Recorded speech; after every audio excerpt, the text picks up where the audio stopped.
If we want to get out of the mess that we're in, we have to take an integrative approach. Now, what does that mean? Well, in the old days, the paradigm that ruled medicine was called allopathic healing. It was the idea that you didn't really do much to prevent disease. You didn't necessarily take care of nutritional needs or lifestyle as it pertained to illness or anything like that, exercise. You just hoped you didn't get sick. And then if you did get sick, you hoped that you could find some external remedy that would suppress or eradicate the symptoms. And then integrative medicine is the idea that, number one, you do what you can to prevent disease through such things as nutrition, lifestyle, exercise, etc. But also that if you do get sick, there are emotional, psychological, and spiritual factors involved in boosting the immune system, eradicating illness, and so forth. That's accepted today. That's not woo-woo. That's like standard stuff now. We need to take an integrative approach to healing our society. There's no allopathic remedy that's going to just make all this right. It's not going to happen.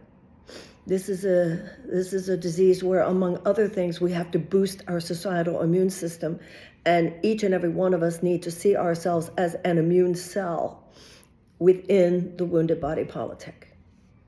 And for this dis-ease in our society, there are, just as in disease in the body, there are psychological elements to look at, emotional elements to look at, spiritual elements to look at. And as it pertains to society, political, social, economic, and historical. So on any given day, you just kind of ruminate on one or the other. I know a lot of people feel like, tell me what to do, tell me what to do. Well, no person just knows, quote unquote, what to do. And on the allopathic level, there are limits because of, controls. And there are also, within the three branches of government, also the fact that there are certain people who don't really care what the laws are anyway, which is increasingly a problem. However, what I want to talk about today is a major factor in all this, and this is America's obsession with multi-billionaires, not billionaires. I mean multi-billionaires, and what that represents in the psyche of the nation, and how that is relevant to our getting to where we are now. Elon Musk today, with a group of investors, offered $97.4 billion to buy OpenAI. You think he's got power now? Owning Twitter, X. This gives a person to dominate the conversation on levels that goes way beyond owning a network or anything like that. Now, I do think there's such thing as righteous wealth creation. I don't think anybody should want to make money at the expense of other people having a chance to. But over the last few decades, it's almost an obsession. And we have created more billionaires. Three people in our country control more wealth than the bottom 50%. There's been that $50 trillion transfer of wealth away from the bottom 90% of Americans in the top 1% over the last 50 years, mainly through tax policies, the fact that there's been given so much money, so much power to moneyed forces to influence Washington and so forth. None of which, by the way, is going to be fixed by this rampage going on. You get rid of something like Consumer Fraud Protection Bureau. You think that's getting rid of the waste and the fraud? Are you kidding? So they're going to get rid of that $700 million, but that bureau had saved consumers $21 billion. That's a different issue. Every day, it's like a cookie. We can't eat the whole thing every day. There was a book written by Hitler's architect, Albert Speer, which was called Inside the Third Reich. Albert Speer was interesting because I think he was the only one of the Nuremberg trial defendants who said, I get it. And he tells a story in that book. The book is excellent. And he tells a story there about what Hitler wanted to do architecturally in Berlin after the war, which he, of course, assumed he was going to win. And he told Speer that he wanted it to be like Paris, only bigger. So in Paris, you have the Louvre Palace on one side, and then this long avenue called the Champs-Élysées, and on the other end of it, the Arc de Triomphe.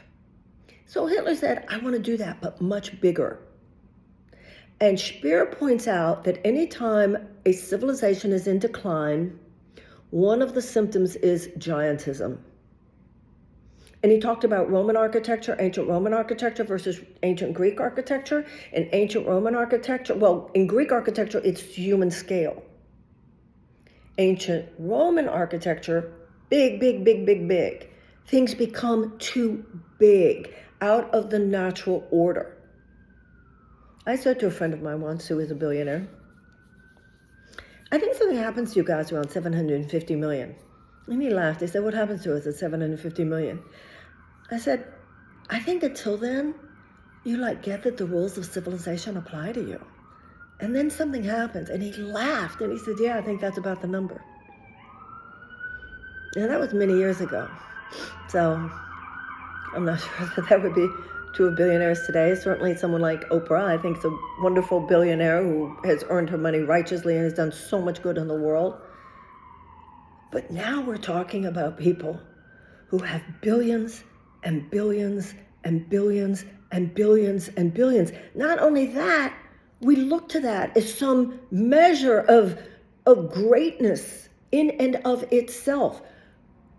The American psyche really needs to recalibrate something here. The late Supreme Court Justice Louis Brandeis said, you can have large amounts of money concentrated in the hands of a few, or you can have democracy. You cannot have both. The whole point of all men are created equal, the whole idea of the American ideal is that it's not supposed to matter whether you're rich, whether you're poor, whether you're black, whether you're white, no matter what, we're all the same and we all have an equal voice. Obviously, we've never fully manifested that, but that's the point, that we try. And that's the ideal we must stand for. And that's the ideal we must not give up on. And if we had been more dedicated to that over the last 50 and 60 years, this would not be happening. That's why I posted today that FDR said, we won't have to worry about a fascist takeover as long as democracy delivers on its promises. Democracy hasn't delivered on its promises. If it did, we would have universal health care by now, like every other advanced nation. We would have tuition-free or near tuition-free college and tech school. We wouldn't have the tremendous wealth inequality that we would have.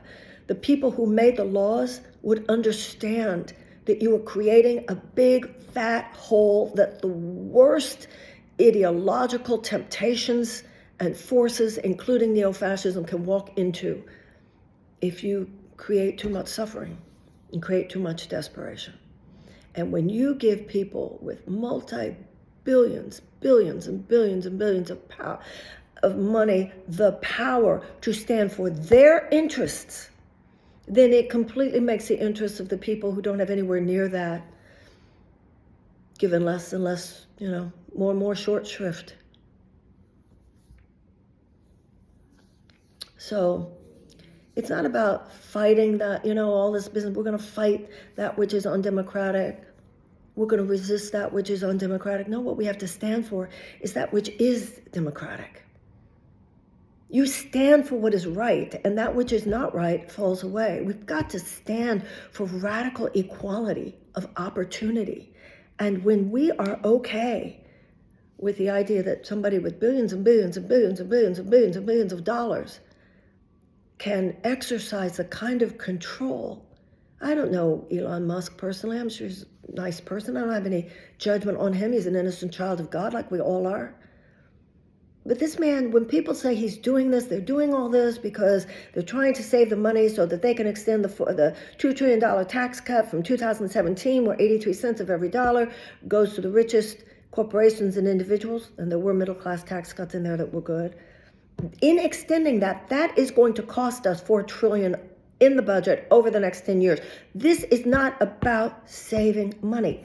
And I don't think it's even for Elon Musk about making money. I think when you get to a certain amount of money, the same friend who told me the 750 million, he also said to me one day, today I have so much money, he said, that there's no amount of money more that I could make I could do anything to make my lifestyle any different. I don't think this is about more money for Elon Musk, and that's what's dangerous. And by the way, he does have $15 billion of government contracts pending. Now he can just go into the computers like he did with getting rid of the man at the TSA, and even there were people at the USAID who were investigating some of the Starlink stuff in Ukraine. He can just go in there and get rid of pages he doesn't like, summarily fire people he doesn't like. I don't know why so many people are falling for this. However, my point is, I don't think the man is about more money. I think it's about the power. It's about the control. This is unnatural, the level of control and power that this man wants. He's posting that the King of England should dissolve Parliament. He's posting, and he's more than posting, he's talking to the people at AfD, the extreme right party in Germany, about electing their party and how he thinks that's what they should do. And now he wants to buy OpenAI.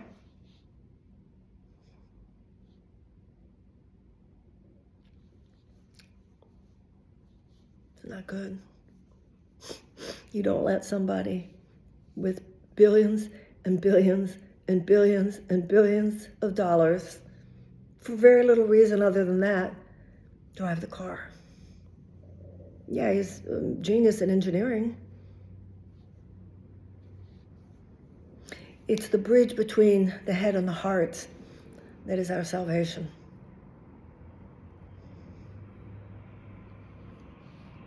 That's all I had to say today. Thanks.